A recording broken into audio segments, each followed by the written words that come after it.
Ngaha turaje Nyagasani, twitabiriye ingoma y'urukundo. Ku izina ry'Imana Data na Mwana na Roho Mutagatifu, amen.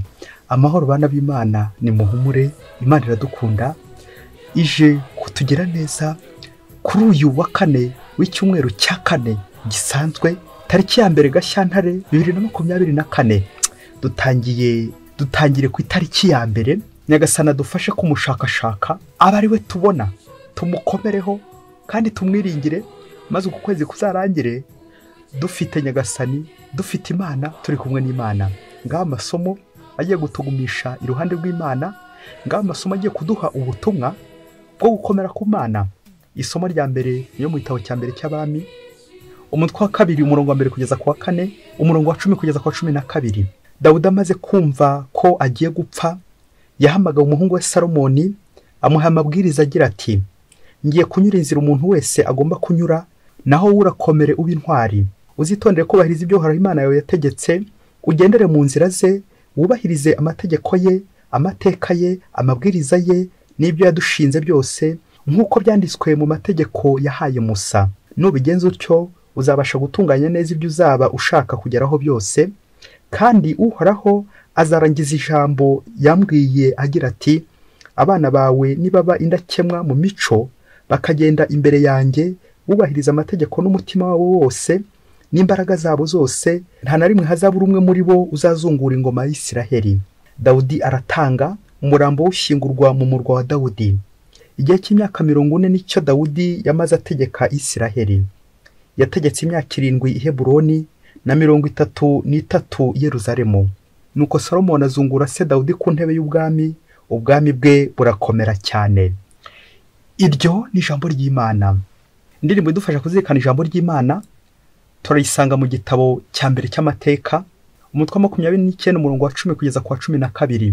Uragasingizwa Nyagasani, mwami w'ijuru n'isi. Uhoraho uragahora usingizwa, wowe Mana y'Isiraheli, umubyeyi wacu, uwo n'iteka ryose. Ubuhangare, ububasha n'igitinyiro, icyubahiro n'ikuzo ni ibyawe Nyagasani, mu ijuru no ku isi. Uhoraho ni wowe mwami usumba byose, icyitwa ubukungu n'ikuzo cyose ni wowe giturukaho. Ni wowe mugenga wa byose, mu kiganza cyawe harimo ububasha n'imbaraga, kubukoko kwa byose birakura kandi bigakomera. Uragasingizwa Nyagasani, mwami w'ijuru n'isi. Nyagasani Yesu nabane namwe. Amagambo mu Ivanjili ntagatifu ko yanditswe na Mariko, umutwe wa 6 umurongo wa 7 kugeza ku wa 13. Muri icyo gihe Yesu ahamagara babandi 12, abohereza 2 mu butumwa, abaha n'ububasha kuri roho mbi, abategeka kutagira icyo bajyana mu rugendo kereka inkoni yonyine, nta mugati, nta ruhago, nta biceri mu mukandara, keretse kwambara inkweto z'urugendo, ariko ati: ntimwambare amakanzu 2. Yungamo ati: urugo muzinjiramo rwose muzarugumemo kugeza igihe muhaviriye.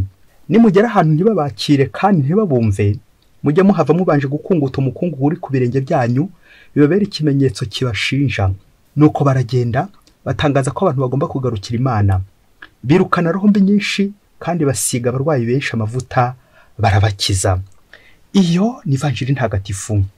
Birukana roho mbi nyinshi kandi basiga amavuta abarwayi benshi, barabakiza.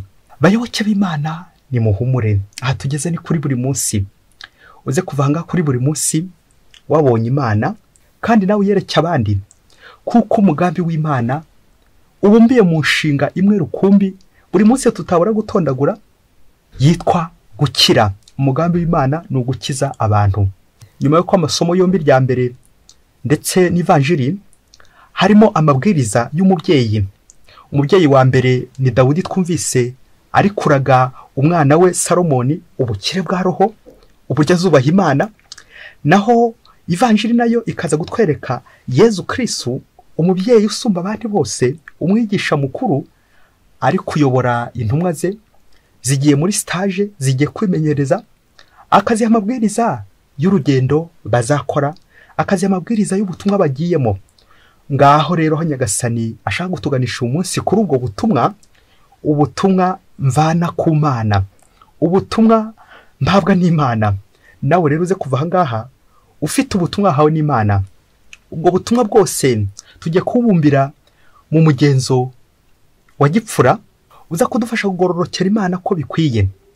abihaye Imana basezerana imigenzo itatu ibafasha kugira ngo bagororokere Imana mu buzima bwabo: ve de pauvreté, de chasteté et d'obéissance. Umugenzo wa gipfura w'ubukene, ubumanzi cyangwa ubusugi, ndetse no kumvira. Iyo migenzo nubwo ari abihaye Imana bayisezerana, ariko burya n'umubyeyi wese uri mu rugo rwe nawe iyo migenzo ntayihejweho. Gusa abantu benshi ntago tumvaho kimwe. Niyo mpamvu mu masomo nyuma yo kumva niyo mwateze amatwi turaza kugaruka ku mugenzo umwe, uwo wa mbere nari maze kuvuga, ve de pauvreté, umugenzo w'ubukene. Abantu benshi bakunze gutinya ubukene.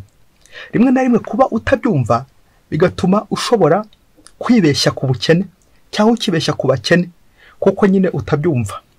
Muri aka kanya turaza gutandukanya abakene batatu ahantu ushobora gukena, bityo ari uwihaye Imana, ari ushinze urugo, ari umusore, ari umukobwa, ari umwana, twese tuze kumva ko uyu mugenzo w'ubukene dushobora kuwusezerana kandi tukawubamo bitewe n'uko wabyumvise.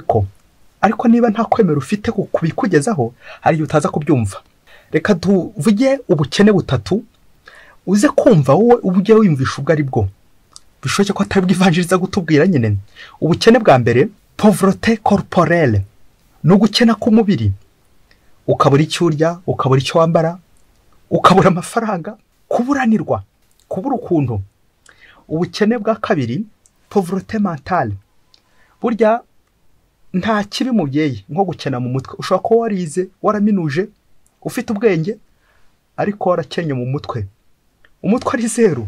Byumvikanirega no mu mutima, umutwe ari zeru. Gukena mu mutwe, gukena mu mutwe ni ugufunga umutwe ku buryo undi nta gitekerezo ashobora kuguhereza. Ubwo ni ubukene bwo mu mutwe. Kwitsimbararaho, kwanga kuva kwizima, ubwo ni ubukene bwo mu mutwe. Abantu benshi kandi turakennye. Ushobora kuba ufite ibintu bya mirenge, ushobora kuba warize amashuri 5, ariko mu mutwe hagikennye. Reka gatatu twigire ku bukene bwo ku mutima, pauvreté du cœur cyangwa pauvreté spirituelle, ubukene kuri roho. Abantu benshi bakunze kugwa muri uwo mutego bakavuga ati ariko ku cyabihaye Imana abayobozi b'amadini bavuga ngo ubukene. Aha tuba turi kuvuga la pauvreté évangélique, ubukene bwo gukurikiza Kristo. Wabaye umukene, wigize umukene, ari umukire, agabira abakire, ari umwami usumba byose, ariko akicisha bugufi, akemera kujya hasi kugira ngo asangire n'abakene, asangire n'abakomeye, asangire natwe twese, kuko Yesu nicyo cyamuzanye, akigira umukene kandi nta cyabuze. Aho Yesu Kristo yifuza gutuganisha uyu munsi ngo ubu ubukene tugiye kuvuga ni ugukenera Imana, kuba ufite inyota y'Imana, kumva utabaho utari kumwe n'Imana, kumva buri gihe uri gushakashaka Imana. ngo ubukene, gukenera Imana, ubukene bw'umutima. Abantu benshi ushobora kuba ufite ibintu bya mirenge, ni byiza. Ushobora kuba warize bikomeye cyane, ushobora kuba unafungutse mu mutwe, reka tuvuge dutya, ariko umutima ugifunze, Imana mudahura. Aho ngaho nyine umva nguko ko ubukire ushobora kuzitira ubukire, amashuri, ibintu byinshi cyane ugenda uronka, bigatuma utongera gukenera Imana, ntongere kugira inyota y'Imana. Ngubwo ubukene Nyagasani dusaba kujyana nabwo uyu munsi, tukumva ko dutabaho dutari kumwe n'Imana, dukumva ko ntacyo twakoresha tudakoresha ububasha bw'Imana. Isomo rya mbere riragaruka kuri uwo mugenzo w'ubukene, aho twumvise umwami Dawudi atanga, mbere y'uko atanga akaraga umuhungu we Salomoni, akamuraga umurage mwiza, l'héritage spirituel, umurage wa roho, akamuha amabwiriza uburyo azumvira Imana, uburyo azakomera. Ingoma izakomera igihe cyose izaba ikomejwe n'Imana. Nukomera ku Mana, ubwami bwawe nawe buzakomera. ngo umurage w'ukuri, kuba indahemuka ku Mana, guhora buri gihe ushakashaka Imana. Aho ngaho nyine ukeneye Imana, uri umukene nyine ukeneye Imana. Umuyobozi, mutegetsi, ubwami bwawe ntibushobora gukomera nawe niba nta kanya unyuzamo kugira ngo ushakashake Imana. Niba wumva Imana nta kikubwiye, Imana igomba kuza mu buzima bwacu. Buri gihe naba mbuze Imana nkumva hari ikintu mbuze, naba ntabonye akanya ko gusenga nkumva hari ikintu mbuze, naba ntageze muri chapelle, naba ntagiye mu misa, naba ntagiye mu isengesho nkumva hari ikintu mbuze, nkumva ndakonje. Kuko ubuzima bw'umuntu nyine bwakagombye kuba ari ubukenera Imana. Ngiyi ni ivanjiri icyo atubwiye. Yesu yohereza intumwa ze mu butumwa ngo bajye ari babiri, ariko amategeko yabahaye, amabwiriza abahereza, de consigne, biberekeza nanone kuri uwo mugenzo wo gukena, kutajyana ibintu bibiri, amakanzu abiri. Bishatse kuvuga kutaremererwa, kuko akenshi hari igihe amafaranga ashobora guturemerera, hari igihe ibintu bishobora guturemerera, hari igihe n'abantu bashobora guturemerera, bigatuma tutabona ubuntu bw'Imana. Kubera iki? Twiziritse ku bintu cyane, twiboha ku bintu, ariko umutima wacu uracyaboshye. Amafaranga, amazu, ibintu, ubukungu bwa mirenge bushobora gutuzitira kubona Imana. Yezu rero agatugira inama yo kubyihamburaho kugira ngo abariwe twizirikaho, twiringire ububasha bwe, nibwo ijambo ryacu tuzavuga rizagira akamaro, rizagira agaciro. None ikibazo kigajya leta, none se amafaranga tuyaveho? None se ko ibintu byadufasha mu butumwa tubiveho? Ubu se muri iki gihe ko bigoye gukora ubutumwa nta kinyabiziga ufite, ko bigoye gukora ubutumwa nta mafaranga ufite, ubu koko tuyaveho tuyareke? Aha, tuzirikane ko hari ubwoko butatu twabonye haruguru bw'ubukene. Hari ubukene bw'ibintu, pauvreté corporelle, hari ubukene ku mutima, pauvreté spirituelle, ariko nifuza cyane gutinda kuri ubukene, la pauvreté mentale. Uko ushobora kuba mu mutwe ufunze bikaza kurangira no mu mutima uhadadiye ukabura n'Imana pe. Tukaza kubona ko ubutumwa ntabwo ikibukora ari amafaranga, ari ibintu, ahubwo mu mutwe wa mubyeyi we. Ibintu byose ni mu mutwe mubyeyi. Ibintu bishobora gupfira mu mutwe kimwe nuko byazukira mu mutwe cyangwa byakirira mu mutwe. Iyo umutwe upfuye, burya izindi ngingo zose nazo zigenda zigera gute? Zigenda zipfa. Ntabwo ushobora gukenera Imana neza mu gihe umutwe wawe utarabishyiramo neza ngo bikunde. Ntabwo ubuzima bwawe bushobora kugenda neza igihe umutwe wawe utarabasha kuwerekeza ku Mana nyine ngo bikunde. La pauvreté mentale. Ako kandi umubyeyi, ubwenge bwanjye nanjye nk'ubwenge bwa Salomoni bishobora gutuma koko bunkomeza ku Mana kandi bigakunda. Dusaba inema gukomera ku Mana, ko amafaranga adufasha mu butumwa, akadufasha kubaho neza, akadufasha gushaka umugati w'abana. Ubu koko tuyihorere dukurikije inyigisho ya Yezu y'uyu munsi, dukurikije amabwiriza ya Yezu, ngo nibwo tugiye gukira no gukiza abandi. Aha, uyu mwitozo tugiye gukora ugufashe nawe kuza kureba uburyo ukoresha amafaranga. Ejo n'ejo bundi utazaba umukene navugaga mu mutwe, bikumvikana n'Imana nayo ntiyongere kuyishaka. Ngo umunsi umwe hirya kure cyane muri Afurika, ngo umugabo n'umugore ngo bari bariho mu rugo rwabo, ari abakristo b'abandi b'indani pe, babandi basenga, ari ntangarugero muri ako karere. Nuko igihe kimwe kiza kugera, umugabo muri uru rugo aza kujya mu kigare nk'abandi bagabo bose. Habaho ibigare by'inzoga, habaho ibigare by'abasinzi, habaho ibigare by'abasambanyi, habaho ibigare by'ibisambo n'ibindi bigare by'ubwoko bwose. Ariko umugabo ntago ari byo yagiyemo we, yagiye mu kigare cy'abakiniki, abakina urusimbi. Nuko wa mugabo akajya gutera urusimbi, akarutera. Umugore we agahora ku nkeke, agahora amugira inama kwava muri ibyo bintu by'urusimbi, kuko urusimbi ntawe rwigeze rukiza. Nicyo gitekerezo cyari cy'umugore. Ariko umugabo ati to, igitekerezo by'abagore, urusimbi ntawe rwakijije, amuha ingero nyinshi zaba urusimbi rwakijije. Umugore akamwereka ati nyaboneka wavuye mu rusimbi, waretse urusimbi wa mugabo we. Uko umugore yamwingingaga n'umugabo nawe akanga kuva ku izima, umugabo akomeza agakina.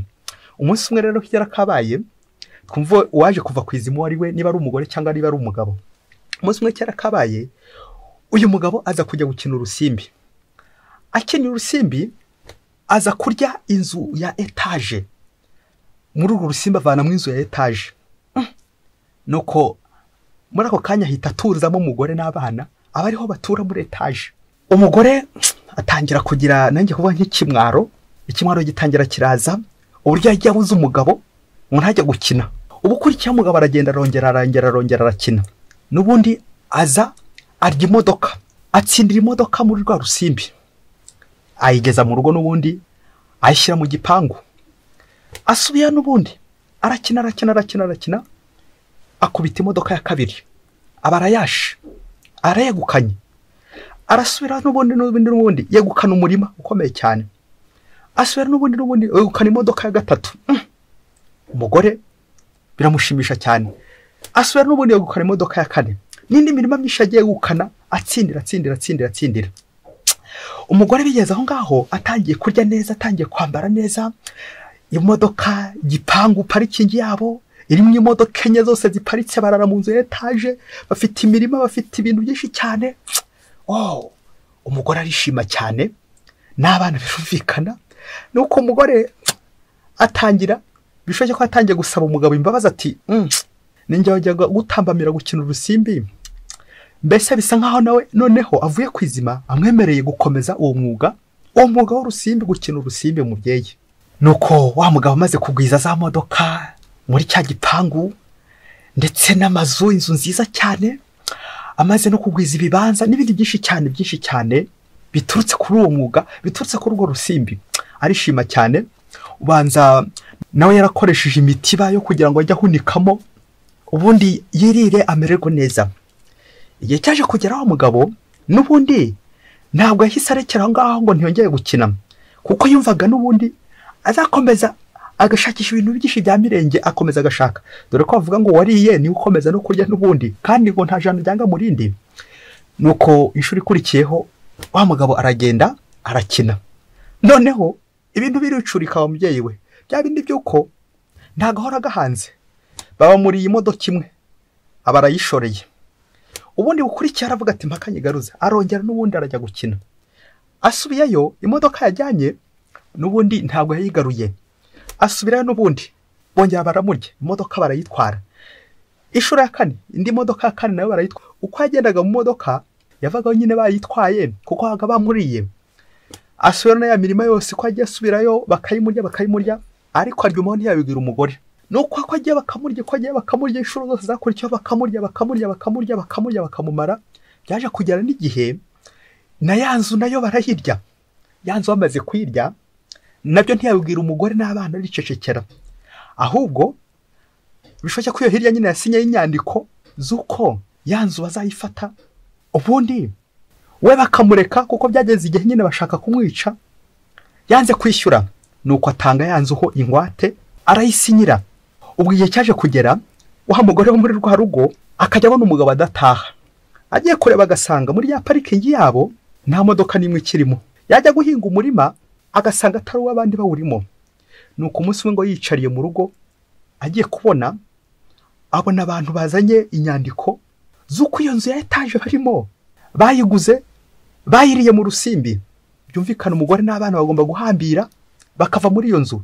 Wa mugabo ntiwongeye kumuciryara, kuko nyine yari yahunze kubera amadeni. Yewe na none baracyari mu buhungiro. Niba kiri gukina urusimbi ntuze kumbaza. Gusa cyaje kubabaza umugore yaje kwicuza ati, man, urebe iyo ngiza gukomereza nkamutota, nkamushishikaza kuva mu rusimbi, ariko naje kugeraho ncika intege nyine. Na n'ubu umugore n'abana bagiye kwangara, kandi bari bafite amazu akomeye cyane, ibintu bya mirenge. Bayoboke b'Imana, Yezu Kristo akuzwe. Ngira ngo yumve uburyo umuntu ashakisha ibintu, agashakisha ibintu bya mirenge n'ibya mirenge, ariko akazapfa atarabigwiza. Inama za Yesu tuzumve neza, kutagira ibintu bituremereza mu rugendo rwacu, mu butumwa bwacu. Tugakoresha nyine duke twineza, tudufasha kubaho ndetse no gukora ubutumwa bwa Nyagasani, tutaremereza n'abandi. Ndifuza cyane kugaruka kuri uyu mugore wo muri urugo. Mubyeyi, igihe cyose ubonye ensanova pa, igitagenda mu rugo rwawe, gikomereho, wongere ugikomereho, ukivuge, wongere ukivuge, kugira ngo ejo n'ejo bundi utazicuza. Nguko kugenda duhindagurika kubera amafaranga ashobora kugenda duhindagura, ugahinduka ijambo ruriho none ejo ukazarihindura kubera amafaranga. Wahoraga uzitira umugabo gukina urusimbi, ariko kubera amafaranga aje ugahita uceceka, ugashyiraho ingufuri, ugashyira ingufuri ku munwa. Amafaranga akaba yagushyize ingufuri ku munwa, kubera ko uri kwambara, uri kurya neza, uri kubona amamodoka aparitse mu gipangu, ariko ukaza kwibagirwa ko umukristo nyawe ufite ubwenge, umukire nyawe udakennye mu mutwe, agomba gukomera gucyemezo, être fidèle, kugeza ndetse apfuye. Ugakomeza ku ngingo y'urubanza rwawe kugeza utsinze. Muri iki gihe babyeyi, amafaranga aradushuka. Iyo ubonye umuntu ufite amafaranga, uhita ushaka kumwihomaho. Mubyeyi, mugore, amafaranga ntakaguhindura umutima, ngo uze guhindura ubudahemuka bwawe kubera ko ubonye amafaranga. Amafaranga agatuma uvuga urufaransa, amafaranga agatuma uhindura imigambi yawe myiza wari ufite. amafaranga akaguhindura n'umutima. Ndifuza guha abagore iri jambo ry'Imana rize gukubera impama nk'umugore uri imbere y'umugabo nk'uyu wakina urusimbi cyangwa uri kwishora mu ngeso mbi ari z'ubusinzi, uburaya n'izindi ngeso mbi zose z'ubugambanyi zica abana b'Imana. Uze kumusomera iri somo dusanga mu ivanjiri ya Matayo umutwe wa 27 umurongo wa 19, aho umugore wa Pilato yagize ate, yaburiye Pilato ngo ntatambe umwana w'Imana, ngo ntamena amaraso y'indacumura y'umwana w'Imana. Mugore, niyo umugabo wawe yaratanga ibintu by'urusimbi, komera umufashe kuko nyirura umufasha we, mufashe kubicikaho, mufashe ucika ku ngeso mbi zimujyana kure, bigatuma akena mu mutwe. Usibye abagore, ndifuza no kubwira abagabo, wowe nanjye turimo, ko hari igihe dukoresha ububasha bwa sekibi, tugakoresha ububasha bw'ibintu, amafaranga akaba ari dukoresha aho kwiringira ububasha bwa Yesu. Yesu arifuza ko rero twatwara mu butumwa, ububasha bw'akabigo dutwara mu butumwa, naho amafaranga yo naho yakugeza pe. Iyaba wakoreshaga amafaranga mu buryo bwiza, ibintu byagufasha kubona Imana. Bagabo, akantu gafate mu mutwe, dore kuri umutwe yine w'urugo nta muntu urusimbi rwigeze rukiza. Gukina urusimbi ni nko gukena mu mutwe. Aha wampenyuza uti ko nabonye mfite ingero nyinshi z'abantu bakize, bafite amazu, bafite amamodoka menshi cyane. Aha, urusimbi rumeze nk'ikinya, rumeze nk'urushinge rw'ikinya watera umurwayi, nuko agasinzira by'akanya gato, agasinzira ukakora operation, ariko ikinya kimaze gushira uburibwe buratangira bukamuruma. Nguko uko urusimbi narwo ushaka gukina urusimbi rukagushuka bikaza kurangira n'ubundi bya bintu n'ubundi bikazasubira byavuye, kuko ibintu niyo byaravuye ku Mana n'ubundi bizasubira ku Mana umubyeyi we, kandi ibintu byaravuye kwa sekibi n'ubundi amaherezo niho bizasubira. Ibintu bisubira aho byavuye wa mubyeyi we. Natwe niba twaravuye ku Mana niho nyine twifuza no kuzasubira. Bagabo, twitoze kutagurisha ingo zacu tugashakisha amafaranga iryaguye, ariko nta mutima dufite. Icyo nasorezaho nuko buri wese nyuma yo kumva ubukene agomba muri gisi kugira ngo abeho neza, uwo mugenzo w'ubukene no gukenera Imana. Kumva buri munsi ufite inyota y'Imana, ubudahemuka ku Mana, gukomera ku Mana, gukora neza igihe cyose, mu byo ukora, mu byo uvuga, ukaba uri gushakashaka Imana. Ntuzigere na rimwe uburira Nyagasani umwanya, kuko igihe cyose watangiye gushaka ibintu bikanaziramo no gushaka abantu, bizarangira ubuze ubuntu bw'Imana. Kandi burya ntacyo wakora niba utari kumwe n'Imana. Ntago wajya mu butumwa ngo biguhire niba utari kumwe n'Imana.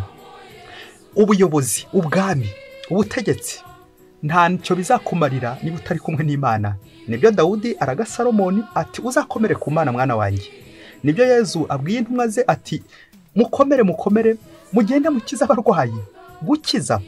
Gukiza no kwizera ububasha bw'Imana. Nawe ahuri urebe niba ari Imana igukoresha, urebe niba uri gukoresha ububasha bw'Imana cyangwa uri gukoresha ububasha bwa sekibi, ububasha bw'urusimbi, ibigare, ibiyobyabwenge. Ibyo byose ni intwaro za sekibi uri gukoresha.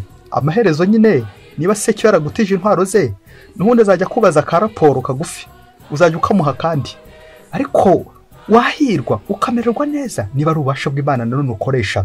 Ubuhanga nyakuri no guhunga icyaha no gushakashaka Imana buri munsi. Mwese Imana ibaha umugisha. Imana Data na Mwana na Roho Mutagatifu. Amen. Padiri Masumbuko Ladislas wa Diocese ya Cyangugu.